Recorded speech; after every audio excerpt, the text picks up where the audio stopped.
warahmatullahi wabarakatuh. Nama saya Elan Hardiansyah. Kami dari kelompok 7 akan menjelaskan materi kami yang berjudul diksi. Yang pertama ada pengertian diksi. Diksi adalah suatu pilihan kata yang tepat dan selaras dengan penggunaannya dalam menyampaikan sebuah gagasan atau cerita yang meliputi gaya bahasa, ungkapan dan lain-lain sehingga didapatkan efek yang sesuai diinginkan. Adapun pengertian diksi menurut beberapa ahli diantaranya, yang pertama menurut Harimurti, diksi adalah pilihan kata dan kejelasan lafal untuk memperoleh efek tertentu dalam berbicara di depan umum atau mengarang. Yang kedua, menurut Susilo, diksi adalah pilihan kata. Pemakaian diksi yang tepat, cermat dan benar dapat membantu memberi nilai pada suatu kata. Yang ketiga, menurut Henry, diksi adalah penggunaan kata yang sesuai dalam mewakili pikiran dan perasaan. Yang kedua ada fungsi diksi. Mengacu pada pengertian diksi di atas, fungsi diksi adalah agar pemilihan kata dan cara penyampaian dapat dilakukan dengan cepat sehingga orang lain mengerti maksud yang disampaikan. Selain itu, diksi juga berfungsi untuk memperindah suatu kalimat secara runtut, menjelaskan tokoh-tokoh, mendeskripsikan latar dan waktu, dan lain sebagainya. Secara umum, fungsi diksi yaitu yang pertama, membantu audiens atau pembicara mengerti apa yang disampaikan penulis atau pembicara.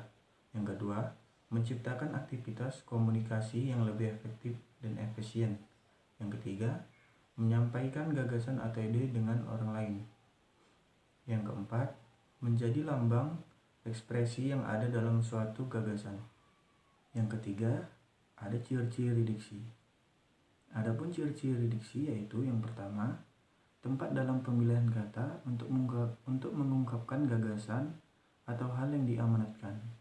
Yang kedua, dapat digunakan untuk membedakan secara tepat nuansa makna dan bentuk yang sesuai dengan gagasan dan situasi serta nilai rasa pembaca. Dan yang ketiga, menggunakan pembendaharaan kata yang dimiliki masyarakat bahasanya dan dapat menggerakkan dan memberdayakan kekayaan tersebut menjadi jaringan kata yang jelas. Yang keempat ada aspek kata. Setiap kata terdiri dari dua aspek, yaitu bentuk dan makna. Bentuk merupakan sesuatu yang dapat diindrai, didengar dan dilihat. Sedangkan makna merupakan sesuatu yang dapat menimbulkan reaksi dalam pikiran kita karena rangsangan bentuk. Apabila ada seseorang berteriak banjir, dalam pikiran kita timbul reaksi karena kita mengetahui hal tersebut. Karena itu, pikiran kita akan menyatakan ada gerakan air deras, besar, dan meluas secara tiba-tiba. Jadi, yang dimaksud bentuk adalah semacam kata banjir, sedangkan makna adalah reaksi yang timbul dalam pikiran kita. Reaksi tersebut tentu akan berbeda-beda pada setiap orang. Yang kelima, ada penggunaan kata. Sebagaimana dikemukakan, untuk dapat berbahasa dengan baik, benar dan cermat, kita harus memperhatikan pemakaian kata dan kaidah yang berlaku pada bahasa kita gunakan. Misalnya, kita menggunakan bahasa Indonesia. Maka, yang harus kita perhatikan adalah kata dan kaidah bahasa Indonesia. Dalam penggunaan kata, selain harus memperhatikan faktor kebahasaan, kita pun harus mempertimbangkan berbagai faktor di luar kebahasaan. Faktor tersebut sangat berpengaruh pada penggunaan kata karena kata merupakan tempat menampung ide. Dalam kaitan ini, kita harus memperhatikan ketepatan kata yang mengandung gagasan atau ide yang kita sampaikan. Kemudian, kesesuaian kita dengan situasi bicara dan kondisi pendengar atau pembaca. Adapun beberapa hal yang harus diperhatikan pada penggunaan kata di antaranya. Yang pertama, ketepatan pilihan kata. Bahasa sebagai alat komunikasi berfungsi untuk menyampaikan gagasan atau ide.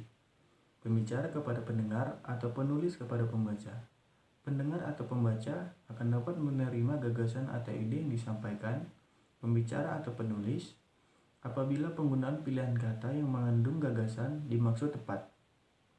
Pilihan kata yang tidak tepat dari pembicara atau penulis akan mengakibatkan gagasan atau ide yang disampaikan tidak dapat diterima dengan baik oleh pendengar atau pembaca.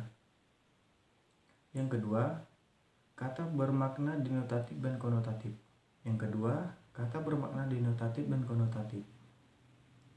Kata denotatif adalah makna yang menunjukkan adanya hubungan konsep dan kenyataan. Makna ini merupakan makna yang lugas atau apa adanya. Makna ini bukan makna kiasan atau pengumpamaan. Sebaliknya, makna konotatif muncul akibat asosiasi perasaan atau pengalaman kita terhadap apa yang kita sampaikan atau yang didengar. Makna konotatif dapat muncul di samping makna denotatif suatu kata. Dalam bahasa tulisan, ragam ilmiah dan formal yang kita gunakan adalah kata denotatif. Agar keobjektifan bisa dicapai dan dipahami.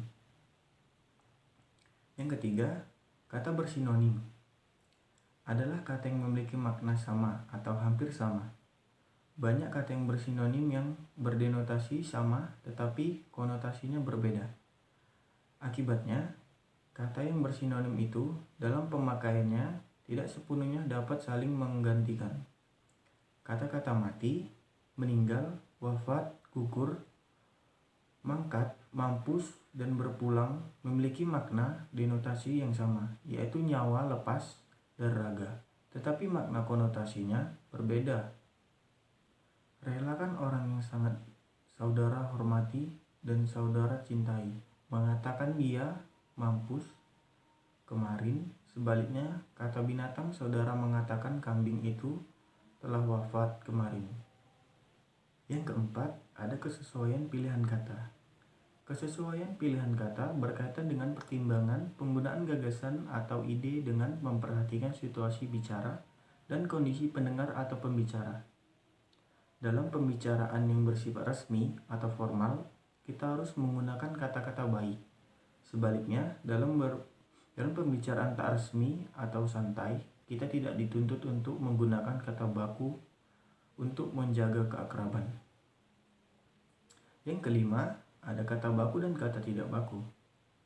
Kata baku adalah kata yang tidak bercirikan bahasa daerah atau bahasa asing, baik dalam penulisan ataupun pengucapannya. Harus bercirikan bahasa Indonesia. Dengan kata lain, kata baku adalah kata yang sesuai dengan kaidah mengenai kata dalam bahasa Indonesia. Sedangkan kata tak baku adalah kata yang sering digunakan sehari-hari atau saat bercengkrama dengan keluarga, bercanda dengan teman, dan lain-lain. Yang keenam, ada kata ilmiah dan kata populer. Kata ilmiah adalah kata yang digunakan di lingkungan ilmuwan dan dunia pendidikan pada umumnya. Sedangkan kata populer adalah kata yang biasa digunakan di kalangan masyarakat umum. Dan yang terakhir atau yang ketujuh, ada kata percakapan dan kata ungkapan. Kata percakapan biasanya digunakan dalam bahasa lisan. Kata-kata ini umumnya memiliki kaidah sendiri yang berbeda dengan kata-kata yang digunakan dalam tulisan. Kata percakapan memiliki ciri kedaerahan atau dialek. Ungkapan yang masih dipahami oleh umum dapat digunakan untuk menghidupkan suasana pembicaraan atau penulisan. Akan tetapi, ungkapan yang sudah usang tidak lagi memiliki kekuatan, harus dihindarkan karena dapat membosankan. Nah, di sini saya akan membawakan materi saya, yaitu jenis diksi dan contohnya. Sebelumnya, kawan saya Ellen Ardiansa telah membawakan materi, yaitu pengertian diksi, syarat diksi, ciri-ciri diksi, fungsi diksi, beserta aspek katanya. Di sini jenis diksi dibedakan menjadi dua, yaitu A. Berdasarkan maknanya, dibagi menjadi dua, yaitu 1. Makna denotatif, di mana makna denotatif ini yaitu makna yang sebenarnya pada suatu kalimat atau kata. Contohnya, Randy kerja keras, bekerja pagi sampai sore untuk menghidupi keluarganya, di mana kata kerja keras tersebut merupakan makna denotatif. 2. Makna konotatif. Makna konotatif, makna yang bukan sebenarnya pada suatu kalimat atau kata. Contohnya, Randy banting tulang, bekerja pagi sampai sore untuk menghidupi keluarganya, di mana kata banting tulang tersebut merupakan makna denotatif. B. Jenis diksi berdasarkan leksikal.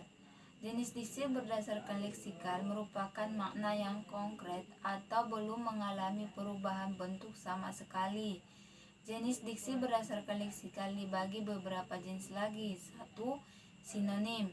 Sinonim merupakan padanan kata atau persamaan kata sehingga makna dan artinya pun sama. Pandai persamaannya pintar, rajin persamaannya giat. 2. Antonim. Antonim adalah lawan kata sehingga makna dan artinya pun berlawanan. Contohnya, rajin lawan katanya malas, pintar lawan katanya bodoh. 3. Homonim. Homonim merupakan jenis kata yang memiliki makna yang berbeda, namun lafal atau pengucapan dan ejaannya sama. Genting rumah bocor sehingga air hujan masuk ke rumah. Keadaan sekolah saat ini sangat genting karena anak-anak sekolah lain tawuran dan menyerbu sekolah, di mana kedua kalimat tersebut sama-sama menggunakan kata genting namun maknanya berbeda. Di mana kalimat pertama kata genting artinya yaitu atap atau genting. Di kalimat kedua di mana makna genting tersebut artinya gawat atau mendesak. 4. Homofon. Homofon adalah jenis kata yang memiliki lafal yang sama namun makna dan ejaannya berbeda. Contohnya, aku rindu masa remaja saat masih sekolah dulu. Masa demo yang merapat ke gedung DPR semakin banyak, di mana kedua kalimat tersebut sama-sama menggunakan lafal masa. Di kalimat pertama, lafal masa maknanya atau artinya yaitu masa atau waktu. Di kalimat kedua, masa merupakan yaitu sejumlah orang yang banyak. 5. Homograf, yaitu jenis kata yang memiliki ejaan yang sama namun makna atau lafalnya berbeda. Contohnya, pagi hari tadi aku sarapan buah apel. Setiap pagi sebelum masuk kelas, anak-anak harus apel terlebih dahulu. 6. Polisemi, yaitu jenis kata yang memiliki ejaan dan lafal yang sama namun memiliki banyak arti. Contohnya, Risna menanam bunga melati yang sangat harum baunya. Risna memiliki paras yang sangat cantik sehingga ia menjadi bunga desa di kampungnya. 7. Hipernim dan hiponim. Hipernim adalah kata umum yang menjadi penyebutan kata lainnya karena dapat mewakili kata lainnya. Sedangkan hiponim adalah kata yang terwakili oleh makna hipernim. Contohnya, Pak Tono memelihara banyak sekali burung di rumahnya, seperti merpati, beo, perkutut, dan lain sebagainya. Hipernim dalam kalimat tersebut adalah burung yang mewakili hiponimnya yaitu merpati, beo, dan perkutut. Kesimpulan dari diskusi kami yaitu pemahaman suatu bahasa tidak dapat dilepaskan dari pemahaman terhadap kata-kata dan kata-kata dan kaidah yang terdapat pada suatu bahasa tersebut. Dengan demikian, agar kita bisa berbahasa yang baik, jelas dan cermat, kita harus memahami kata dan kaidah yang terdapat di dalamnya. Cukup sekian hasil presentasi kami. Kami dari kelompok 7 berterima kasih atas perhatiannya. Kami dari kelompok 7 mohon maaf jika ada kata yang salah atau ucapan. Kami mohon maaf. Saya akhiri. Wassalamualaikum warahmatullahi wabarakatuh.